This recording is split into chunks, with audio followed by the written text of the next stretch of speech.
Buenas noches.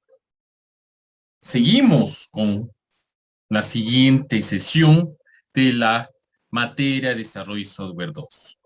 Seguimos con la unidad 1, Introducción a Aplicaciones Web. Mi nombre es Luis Fernando Aguas Buccelli. Para empezar, siempre es bueno una frase motivacional, la cual es: la gente positiva es la que se cae, se levanta, se sacude, se cura los raspones, sonríe a la vida y dice: allá voy de nuevo. ¿Qué les puedo decir? A nivel de objetivos, tenemos adquirir los conceptos básicos relacionados con la programación web. Reconocer las características de la programación web y como contenido es las herramientas ORM. Adicionalmente, les tengo lo que son los objetivos de desarrollo sostenible. En este caso, nos hemos enfocado a nivel del 4, educación de calidad. Y su punto 4.7, asegurar que todos los alumnos adquieran los conocimientos teóricos y prácticos necesarios para promover el desarrollo sostenible, entre otras cosas, mediante la educación para el desarrollo sostenible y los estilos de vida sostenibles, los derechos humanos, la igualdad de género, la promoción de una cultura de paz y no violencia, la ciudadanía mundial y la valoración de la diversidad cultural y la contribución de la cultura al desarrollo sostenible. Dentro de las herramientas ORM, ¿qué tenemos? Primeramente, comencemos con un concepto. ¿Qué es el Java Persistent API? Java Persistent API, mejor conocido como JPA, es el estándar de persistencia de Java.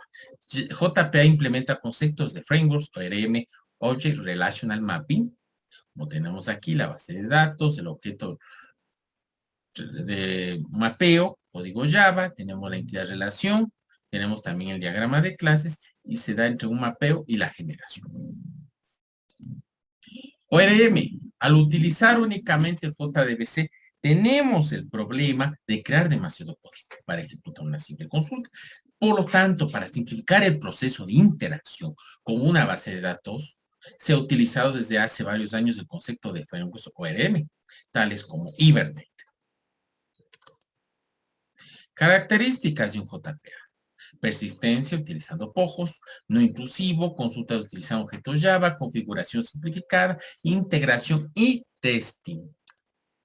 En esto de la persistencia utilizando POJOS, este posiblemente es el aspecto más importante de un JPA, debido a que cualquier clase de Java podemos convertirla en una clase de entidad, simplemente agregando anotaciones, agregando un archivo XML de mapeo. No intrusivo. JPA es una capa separada de los objetos a persistir. Por ello, las clases de Java entidad no requieren extender ninguna funcionalidad, en particular, ni saber la existencia de un JPA.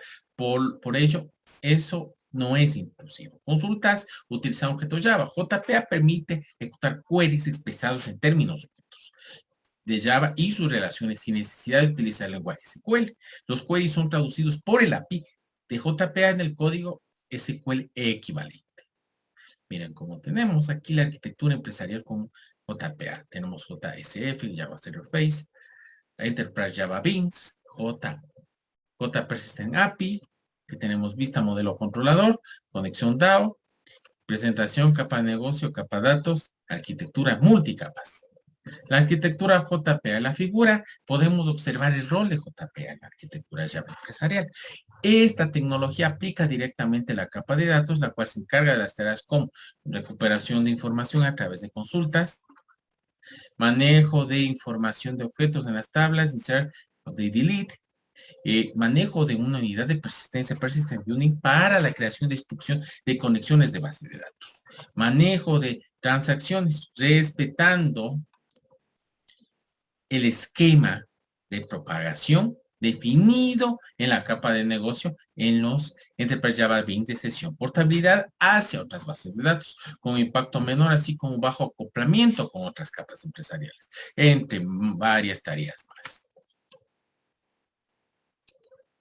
Además, para realizar tareas de persistencia podemos utilizar patrones de diseño tales como DAO, Data Access Object. Este patrón de diseño suele definir una interfaz, una implementación de dicha interfaz para realizar operaciones más comunes, como la entidad respectiva.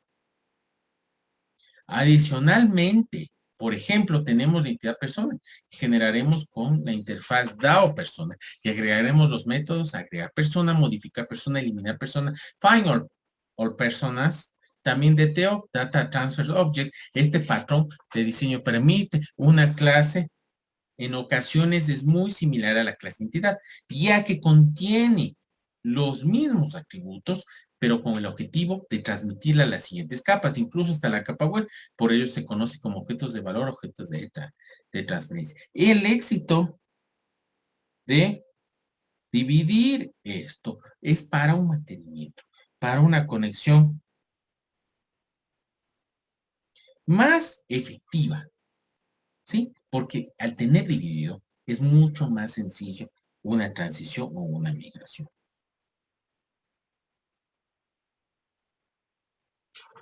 Sigamos. ¿Qué tenemos aquí? Tenemos unos ejemplos de aquí de clases de entidad. ¿Qué cabe recalcar aquí? Que una clase de entidad es un POJ y puede configurarse por medio de anotaciones en un archivo XML, como tenemos aquí. Ejemplo de clase entidad con anotaciones. Tenemos ID, general value, column, entity. A nivel de clases de entidad, en las primeras versiones del J2EE, Java Enterprise Edition, existía el concepto de Entity Beans para el manejo de persistencia. Sin embargo, esta tecnología resulta complicada para sistemas del mundo real, resultando un bajo performance. Asimismo, realizar consultas query utilizando los objetos de Entity era muy complicado. Se necesitaba un servidor de aplicaciones Java para ejecutar un EJB tipo Entity. No existían pruebas unitarias, por lo tanto, cualquier cambio en nuestro código implicaba un devo deploy, consumiendo mucho tiempo simplemente en probar código de persistencia, entre varios detalles más. Sin embargo, el concepto de los Entity Beans era muy bueno desde el punto de vista de la programación orientada a objetos. Hibernate fue uno de los primeros frameworks en incorporar muchas de estas características que podemos utilizar el día de hoy con JPA. Hibernate simplificó por mucho la tecnología de los hojas de identidad, aunque no es un estándar en muchas aplicaciones. Java, escoger Hibernate es garantía de un excelente framework de persistencia. Al día de hoy, una clase conocida como entidad es simplemente un poco, en combinación con uso de anotaciones suficiente para convertirla en una clase de entidad, la cual representa un registro de una tabla de base de datos. Este tipo de conceptos heredados de frameworks como Hibernate, Toplink, JDO, entre otros, contribuyó a lo que conocemos como el estándar de persistencia JPA. El API de JPA se puede utilizar en una aplicación estándar o en un servidor web empresarial Java. Ahora es posible realizar pruebas unitarias sobre nuestras clases de entidad, consultas y objetos de entidad, disminuyendo dramáticamente el tiempo de desarrollo de nuestras clases de entidad, consultas y en general en la creación de la capa de datos de una aplicación empresarial.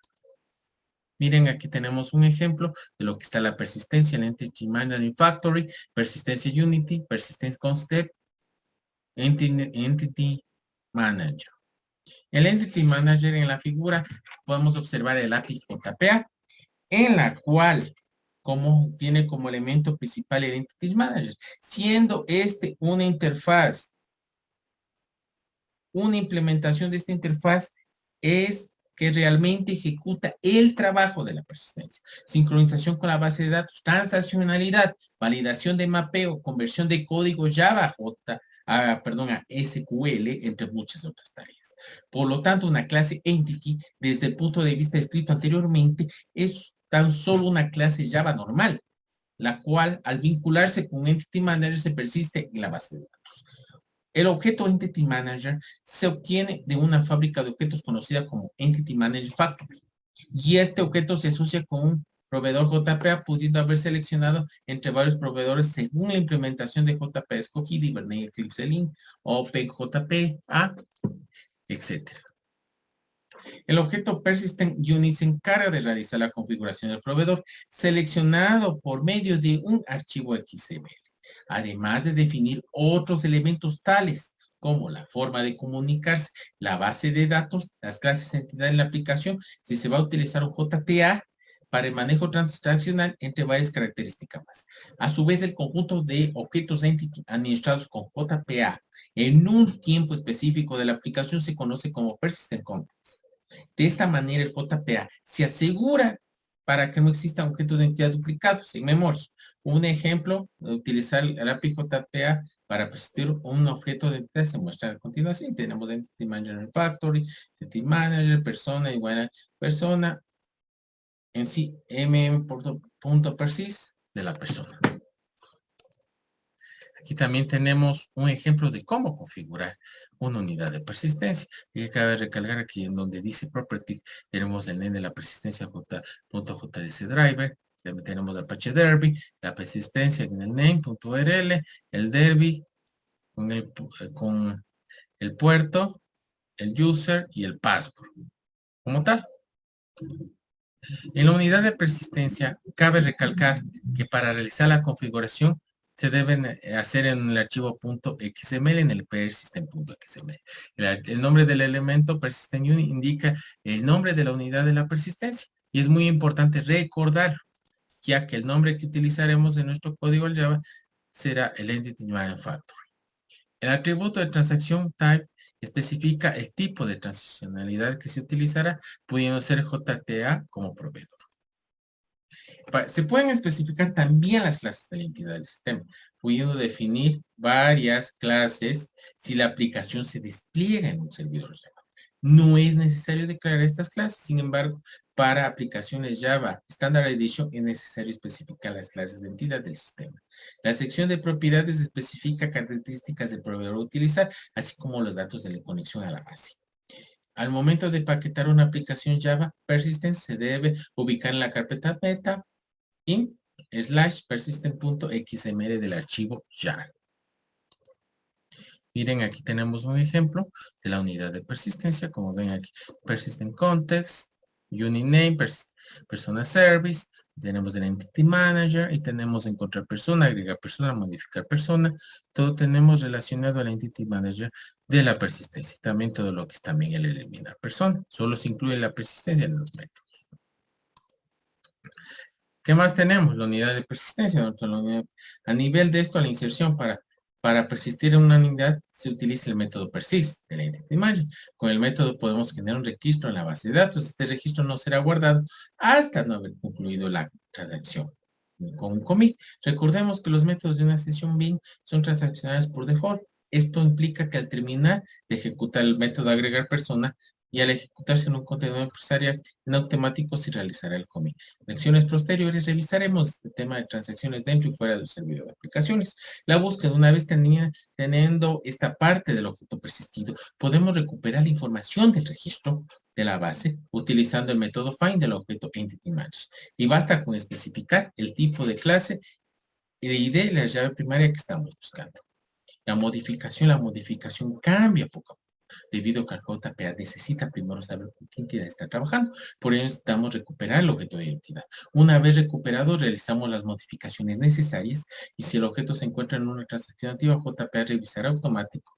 Y si es necesario realizar alguna actualización, en lo interesante que es para que el método persist quede prácticamente opcional.